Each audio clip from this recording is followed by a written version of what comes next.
What's up everybody, welcome back to my channel. I hope that you all are doing amazing and that you're staying safe and staying sane at the same time.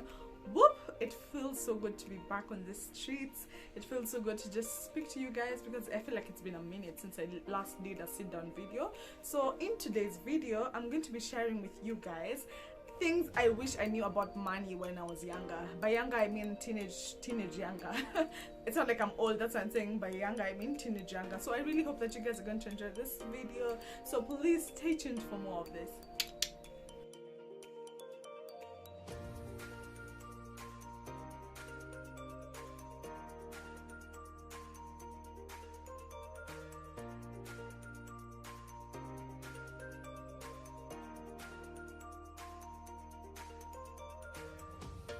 I'm Sharon Ngugi. I am a lover of life. I am all about inspiring people to live unapologetically, and I am an author to this amazing book called Let's Make Lemonade. It's pretty much about inspiring people to make lemonade with all the lemons that life throws at us. Every single day you are dealt with certain lemons that you have to deal with. It's about making the most out of every situation, kicking away the victim mentality and going out there and kicking ass so hard. You know, it's about living your best life.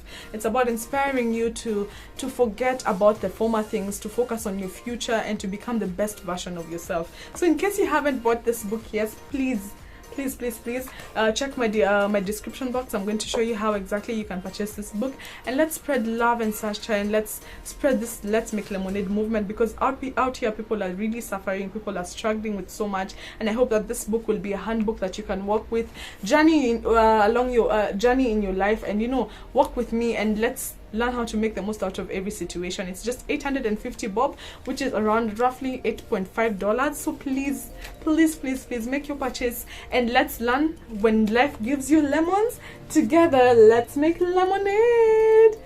Enjoy the video. So guys, I have written down those tips on my notebook because they are quite a number and I don't want to forget them. So tip number 1: start saving from when I was a child. And I'm going to just get deeper into this. I have a very good friend of mine who, since she was young, like since she was, I think, in primary school, her father has always inculcated a habit of saving in her and her siblings, such that when he gives you money for pocket money, rather an allowance per month or whatever the amount of period you're given allowance for, you're supposed to save a certain percentage of that amount and put that in a circle. So yes, the father would open a circle for them when they were so young. So growing up, they always knew that anytime I get any amount of money in my hands, a certain percentage goes towards my savings.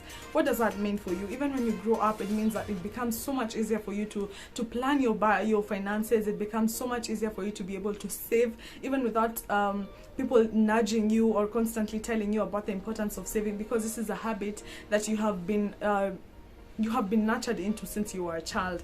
So I think that's the first thing I'd like to say, and I think for me it's very important. I think for me, I really started saving when I was in campus, which is also a big deal because most people start saving from their first job or maybe at some point in their 30s even, which is so sad. But I am glad I started saving while I was in campus, and what I would do is every time I'm given a certain amount of money for allowance, either it's daily or per week, I would set aside it doesn't matter how much it is, even if it's 50 shillings a day, even if it's 100 bob a day, 500 bob a month, or I mean a week, that's 2,000 bob at the end of the month. You see, this is money that you didn't have originally.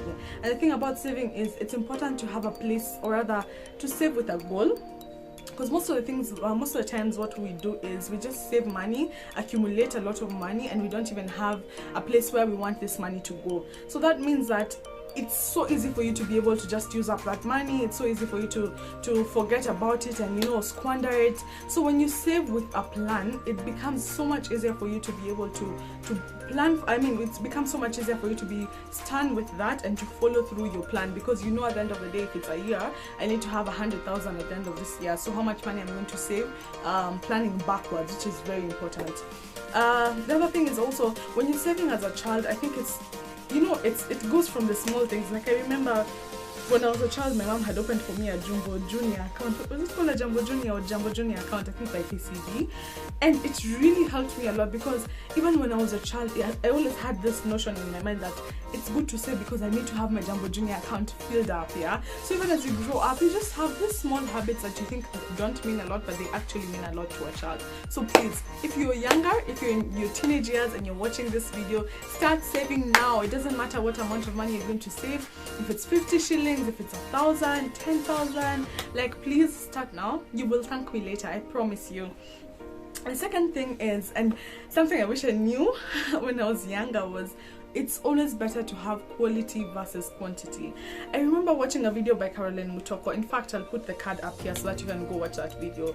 And that video was speaking about quality versus quantity, and she was saying that people actually wonder whether she has just one pair of shoes, or rather whether she has one watch, because she's always with one watch, one handbag, and like 5 pairs of shoes. And this is a really rich woman, you know, so people would probably even be judging her, and they're like, this woman is stingy or that. But she was speaking about the importance of having quality versus quantity. If you buy a handbag worth $400, that's 40,000 Kenyan shillings, you are guaranteed that this bag will serve you up to 3 years without tearing apart, without falling apart and all that. That means that within those 3 years, you won't have to go around shopping for a bag, you won't have to go around you know, spending money on other bags. It's better to do that than to buy 20 or 30 bags that are 2,000 bob that are going to serve you 5 months and they're already tearing apart.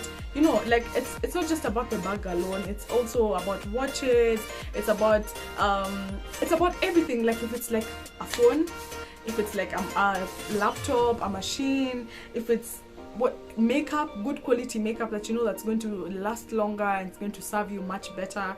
It's important to invest in quality versus quantity. And what does this mean? This points back to the first point. When you're saving, you need to also have a budget in mind. For example, if I know I need shoes, like, you can be saying, I'll be buying shoes once a year. So you save up until maybe December where you buy your shoes, and you buy very good quality that will last you even 2 years. So you don't have to go shopping around for another shoe like in March or in May, in April, which is, as in, this doesn't mean that you're stingy to yourself. No, it means that you just plan yourself and you work with your budget and you work with your plan. So it's better to have quality versus quantity, because you're guaranteed that this quality products will serve you for a much longer time than if you were to spend less money on a product that's not of good quality. So that's the other thing. So whatever it is you are buying, if it's good makeup, if it's dresses, if it's shoes, whatever it is you're buying, just focus on getting good quality things so that you can stay longer with them. It also saves you the time you will spend going for, you know, shopping around or whatever it is. Like, spend quality, buy quality versus quantity. And also this goes back to decluttering. So for example, you have millions of clothes in your wardrobe, and the last time you wore some clothes was like 5 years ago. Why are you keeping them there? And I'm coming from a place where I also used to be a hoarder. Like, I would hoard clothes. Like, I had a certain, I actually still have it. I don't know if I have managed to get rid of it. I had a certain a certain shirt that I was given by my mom, and I've had it for almost 10 years, guys, and I still wear it. It's still of very good quality, but I think it's high time I'm just like, you know what, let me let go of this, because you're making room for more things that are coming into your life, and you're making room for more blessings. So learn to declutter every so often. If it's in your handbag selection, if it's in your shoes, I think the only thing that shouldn't be decluttering is books, because they get better with age.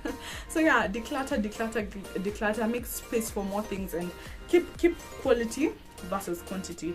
The other thing is investing in books. Honestly, I am really grateful to God that I have always loved reading.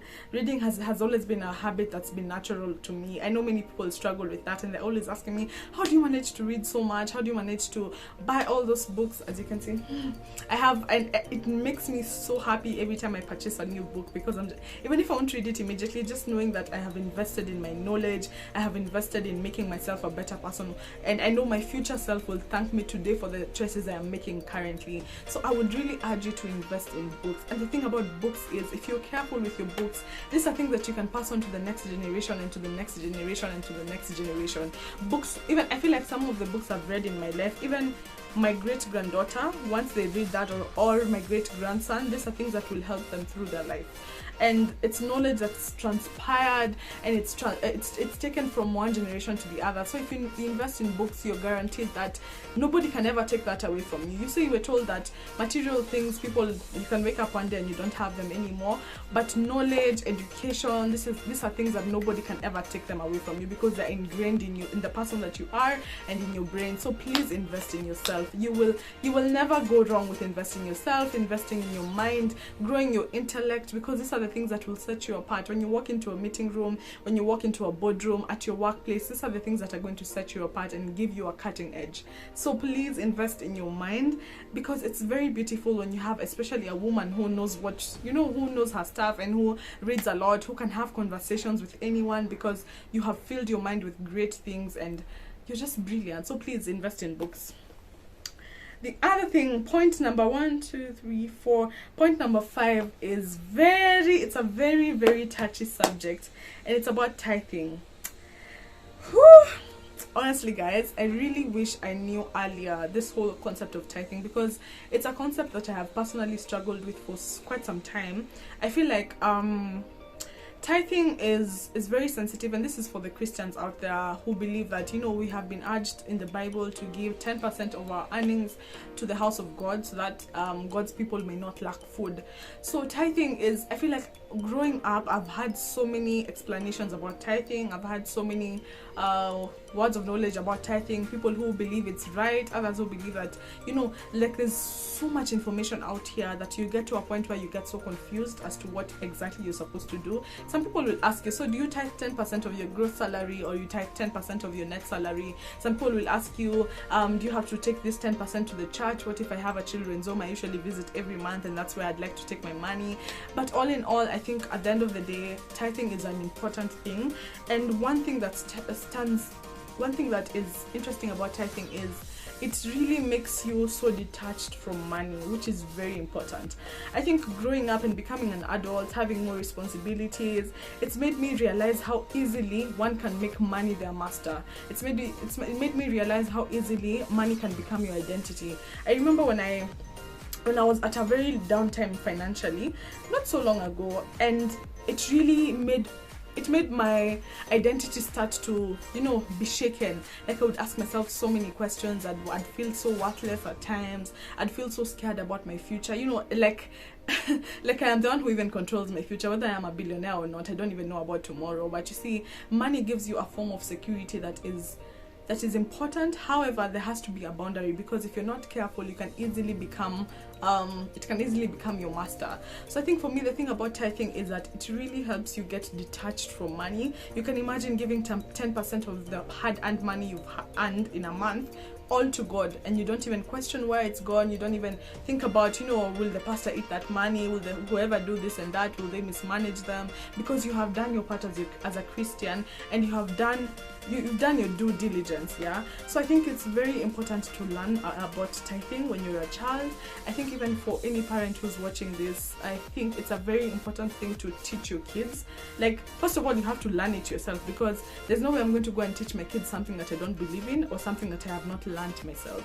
So it's upon us to really understand what tithing is. If it's going back to the Bible in Malachi chapter 3, understanding exactly where God was coming from, why he requires of us to give to Caesar what belongs to Caesar. And once you've learned that, it becomes so much easier for you to even pass on that knowledge to your future generations and to people who look up to you or believe in you. So I think tithing for me is a very critical, I think it's a very touchy subject, especially in the day and age where we're living in. People will ask you, so you want me to give my money so that a pastor can go and buy a private jet? Or you want me to give my money so that a pastor can become richer? And you see, most of the time, us believers don't have answers to that. But I think the thing that stood out for me is just knowing that it's not about what they will do with the money. It's about it's about me. It's about me doing what I'm required to do as a Christian, and it's also about me learning that money is not my life. Money is a good thing, money is a means to an end, but it's not everything. So that makes you become less attached to money. It makes you know that money is very,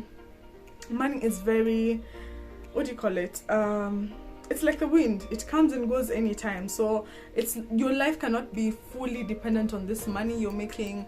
Your life cannot be fully dependent on you being a millionaire or a billionaire, because the thing is, or the truth, the sad reality is, one day we will all die and we'll leave all that fortune here on earth, and if you do not have anything besides money, honey, you're going to be it's going to be a very sad story. And the final thing I wish I learned is my money personality. I think these are things, and that's why it's important to watch such videos, because if you're younger than me, you'll probably learn these things, and 5 years down the line, you'll be thankful that you watched this video and it changed your life. So your money personality, like, are you a spendthrift? Are you a stingy person? Are you a budgeter? You know, these are my own layman terms, but I'm sure there's so many people, so many scholars who've done things or rather videos about money that you need to go research on. Learn what your personality is, because the moment you learn your personality, you're able to learn ways in which, or rather hacks that you can use to ensure that you are taking care of yourself and you're taking care of your financial freedom. So learning your personality, for example, if you're a spendthrift, you will know that for me to be able to save, I have to have a standing order in my bank, such that when money comes in, a certain percentage is taken towards my saving. Because you know, if you're a spendthrift and you leave all your money in your account, if you walk into a supermarket and you see something you like, you will just buy it, because life is for living. So it's important to know your money personality, because once you know that, you know the tricks and the tricks and hacks that you need to adopt into your life so as to be able to get to your goals. And then the bonus point I'd say is, imagine it's so important to have goals. Smart goals, specific, measurable, attainable, relevant or relatable, and time bound. I mean, you need to know by 5 years from now, this is the place I want to be financially. What are the specific goals you want to achieve? For example, if it's building your home, how much money will it cost you to build a home? If it's 5 million, fine. In 5 years, 5 million means I need to make $1 million a year. So how am I going to make that $1 million a year? You know, it's about planning backwards, knowing where you want to go, having specific goals you want to achieve, having measurable goals. Like, you know, you can't say, I want to become rich. What is becoming rich? Is rich 5 million in your account? Is rich 1 million in your account? Is rich not having to worry about where your bills will be paid from? What is rich for according to you? So you need to have specific goals. They have to be measurable. They have to be attainable. I'm not going to say I want to be a billionaire in 1 month, and you know very well, unless I'm going to rob a bank or I'm going to win a jackpot somewhere, I cannot attain that. It's not feasible. So you have to have goals that are also attainable, goals that are relevant to you, relevant to your personality, relevant things that, you know, make sense to the person that you are. And finally, time bound. No, by 10 years this is what I want to do, by 5 years this is what I want to do, this is where I want to go. And that way it becomes so much easier for you to go forth, grind so hard so as to achieve your dreams, and, you know, make it till you make it. And then guys, thank you guys for watching this video. I really hope that it's enlightened you, it's given you information probably that you had or you didn't have, or it's made you a better person in one way or the other. Thank you so much for watching. In case you haven't subscribed, our family is really growing and I'm super excited about that. In case you haven't subscribed, please subscribe.